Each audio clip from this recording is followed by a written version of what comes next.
Well, hi, this is Ken with Village Green, and as we head on into the fall, frequently I'm asked, well, my lawn really needs help, but wouldn't I be better off just waiting until the spring to start the program? Isn't that when all the work really begins?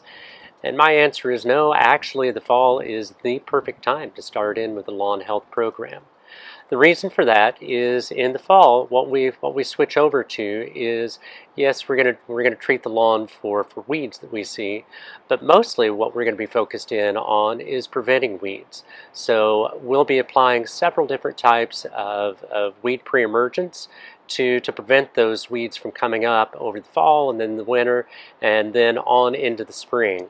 So by the time spring comes up in April and May and the lawns have come out of dormancy, by that point we prevented a lot of the weeds that would have come up earlier in the year and that the lawn would have to compete against as it comes out of dormancy. So this is definitely a good time of year to start in the lawn health program. If you like these videos, please subscribe to our YouTube channel. This is Ken with Village Green, growing plants, growing people, and growing relationships.